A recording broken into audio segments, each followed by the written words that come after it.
Hey guys, and welcome back. This is the Nissan Ariya, the fully electric. Now, right off the bat, you can see that this is a very stylish vehicle. This is representative of Nissan's new timeless Japanese futuristic design.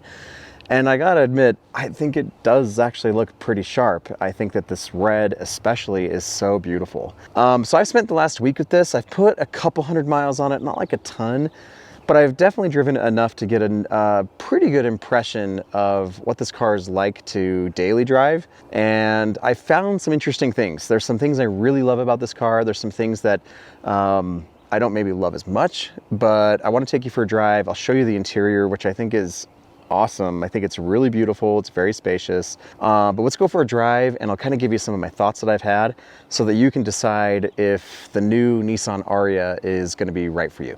So as you can see, it's really pretty good looking. Like, you got to hand it to Nissan. I think they've done a pretty great job. Like, it has elements of, you know, other Nissan models, but it's kind of its own thing. And I'll admit, as it does sound kind of cheesy, this timeless Japanese futuristic design that they're going after, I think it kind of works. I really like the design of the wheels. I kind of wish we could just get these wheels on non-EVs. I know they're for aerodynamics, but they look pretty cool. Just walking around, you can see it has a nice shape to it. I love that angle. I think it's very attractive, looks awesome. That rear light goes all the way across, very cool. As you can tell, this is the Platinum Plus E-Force. And now to bring it full circle, there you have it. Coming into the interior, it's blue, which was kind of a surprise when I first saw it, but I gotta admit, I think it's pretty cool looking. Got this beautiful, like, it's kind of like the agave color in like the Wagoneers, Jeep Grand Wagoneer. Looks very like special and luxurious. Like, it definitely looks unique. You have these cool like lights that are kind of hidden away in here, down there, and over there. So at night especially, it looks really cool. Kind of has this like just ambient glow to it, which I think is pretty sweet. You kind of also have that pattern here on the speakers. Up here on the speakers, you kind of have it everywhere. Even in the carpet, you can see that design. And I think for the most part, the interior looks really good. You have that really long, wide panoramic screen. Obviously, it's not just one screen, but your heads-up display in there. And then coming into the rear, now the seat's pretty far back, but you do have a decent amount of space. Let me just move that out of the way. And the rear seat's really comfortable, and with even the front seat back pretty far, I still have several inches of legroom. And it's pretty comfortable. You've got your heated rear seats, your air vents, always appreciated. Your large panoramic moonroof, which I guess I should have open. But here's just a better view of the front. Mountain Dew Zero, always a plus. Love that stuff. I definitely consume too much of it. But as you can see, it's a pretty cool dash. Now, I don't know if you can see this. This is kind of going into the things that I don't love so much about it. Very cool idea, integrated haptic feedback, but to activate those buttons, you really kind of have to press sort of hard. I just kind of wish for normal buttons. Same thing down here. So, and you do have you can slide this kind of like the Suburban. Here's your digital gauge cluster. Your center screen, it's kind of nice. You have just immediate access to Apple CarPlay, very cool. So as promised, you can just slide this back, which I'm not totally sure of the purpose, but it does expose this little compartment. So, and it does open it up and up here. It's really cool. Like, it feels very open, kind of like an old truck. Kind of reminds me of my old truck, honestly, which is kind of endearing. Like, it's somehow old school in this very futuristic vehicle. Anyway, that gives you an idea of the interior. So let's go for a drive and I'll talk you through it some more. All right, so let's take the new Nissan Ariya out for a drive and I'll give you some of my final thoughts. I've got some thoughts about this car. I've spent, like I said, the last week with it. I've put about 120 miles on it. So not like a ton, but enough. I've driven it around town quite a bit. I've driven it on the freeway, and it's been interesting. So I'm just going to kind of speak freely, and again, hopefully this helps you make a decision. So the things that I've really loved about it, I love how it looks. I think it looks awesome. The exterior, I think, looks awesome. I think the interior looks awesome. I love how kind of open it is in here. I think it's pretty comfortable. I think the leather feels pretty good. I like how easy and great the visibility is and how easy it is to see out of. I like how the steering wheel feels. I think this is just a very solid effort from Nissan. I think it's pretty nice to drive on the freeway. It seems to get pretty good range, and the regenerative braking really works pretty well, it almost works too well, which I'll talk about that in just a second. But you definitely get your miles back. Even driving on the freeway, it does a pretty good job at reclaiming some. Acceleration, as with all other EVs, it's amazing. It's almost kind of a moot point at this point. But here's some things that I have noticed that I think buyers should be aware of if they're looking at the Nissan Ariya. And again, these are not deal breakers. Well, some of them might be, but for the most part, these are just observations. So I will say this, I just wish that these seats were the same seats that are in the Nissan Frontier. I love those zero gravity seats. And nobody ever believes me when I say it, but I think they're still some of the best seats I've sat in recent memory. They're just amazing. These are good, but here's the deal. The seating position in this is very high. And even with where the steering wheel is right now, the steering wheel is as low as it will go, and it still feels kind of bus-like. So just keep that in mind. It's a very high seating position, which I know some people love, but it does almost feel awkwardly high. And which, by the way, it's interesting too, you're up kind of higher, and this center armrest is it feels quite a bit higher than the left elbow armrest, on the door armrest. They're just kind of on different levels, which kind of feels a little strange when you're resting both your arms. Again, I'm nitpicking. These are just observations. But again, if you're going to drop almost $63,000 on an EV or any car, these are things I'd probably would want to be aware of. So another thing, I don't know if you just, that was unintentional. So I'm not touching the brake. I have not found, and maybe there's a way, this is a pre-production model, I should say that. It's not in production yet, but the regenerative braking force on this is insane.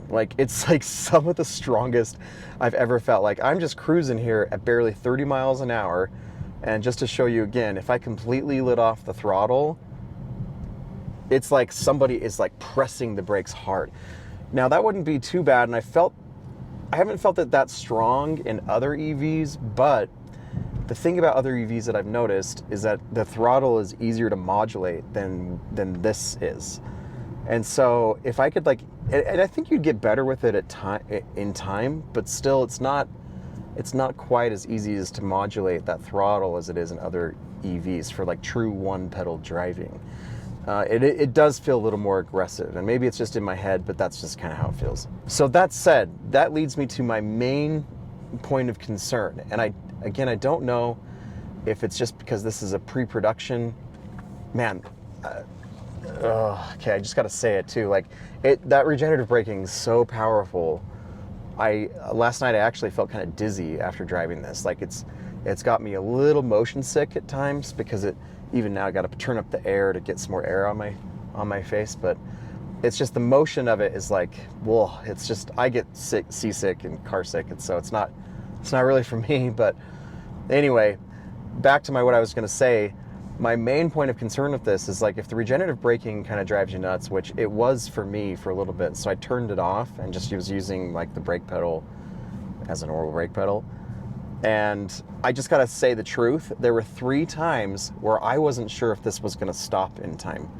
It legitimately scared me at some intersections, and when I was in traffic on the freeway. The pedal is so mushy, and I don't know if it's because this is a pre-production model, but it is easily probably the mushiest pedal I've ever felt, except for the one on my DeLorean. And that was because the slave cylinder was out it was the slave master. Anyway, one of those cylinders was out and it was like nothing. This almost feels like that. So again, I don't know if it's like a mechanical issue or if that's just how it is, but it legitimately scared me enough that I didn't want to take my family in it later on. This is a remarkable vehicle. It feels like a very solid effort from Nissan, and I like it.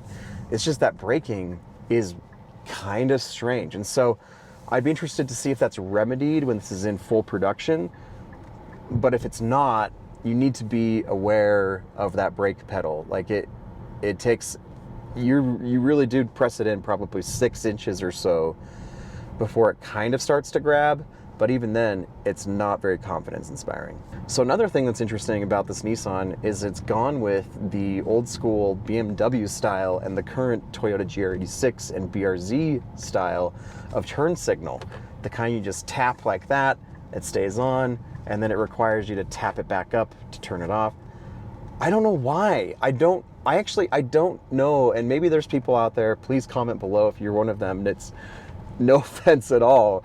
I just don't actually know anybody who prefers these kinds of, this kind of turn signal. So if you are one of them, let us know why you like it. But I mean, it's fine and you get used to it, but it's just an interesting choice because it's like, is it better than just the standard? Like, it's like Jurassic Park, you know, just because you can do something doesn't mean that you should, and it doesn't necessarily make it better. A couple other things about this car too, and I've already mentioned this when I was showing the interior, but these buttons on like the dash for your airflow and like the temperature and stuff are hard to press. Like you got to really push down, and there's some haptic feedback there, but it's just kind of strange. Same thing here in the center console with these buttons. They're kind of just imprinted, not even imprinted, they're just there. That you've got to press down on this console itself for it to recognize. A couple other minor things too. These cup holders are very small. If you're someone who, like me, who likes to go to the gas station and get like a big drink, this is probably not the car for you. They're just not gonna stay put very well. They will, but like it's like they're small. I don't know if you just saw that. That's another thing too, is when you come to a complete stop, it like rocks you back and forth. Again, I chalk it up to being like probably a pre-production model, but it's like, I'm not doing that. Like that's just the natural reaction of stopping. So anyway, just another kind of thing to be aware of. All right, so that's gonna about wrap up my thoughts for the Nissan Ariya. I think it's a totally solid effort, and I think Nissan should be applauded, especially I think in the styling aspect of this and its range. I mean, it's been pretty good. I've driven this around quite a bit, and I'm still showing a 50% battery with 137 miles left, and I believe it. Like, it doesn't seem to chew up the miles like some other EVs have that I've driven. But yeah, the styling is awesome. It's nice to drive. If you can get used to the one pedal driving with Nissan, they call it their E-step for the, you know, the one. Sorry, I got cut off. The infotainment screen thought I was talking to it. But yeah, so anyway, like take all of this with a grain of salt, because this is, I want to make this very clear, this is a pre-production model. Nissan's been amazing in letting me have some time with it. I think it is very solid, and if the regenerative braking can be backed off a little bit, and the brake pedal itself can be firmed up a little bit, I think Nissan's got a real winner here, and I think it's going to compete very well with the Model Y and the rest of this, you know, rest of the competition, which is like, I guess, the ID4 and some others. Anyway, guys, thanks always for watching and subscribing. I hope this helps. Again, take it as a grain of salt. Some of these things may not actually be issues once the Nissan Ariya is in production, but at least right now, these are some of my impressions, and anyway, I hope it helps. So I'll talk to you later. Thanks. See ya.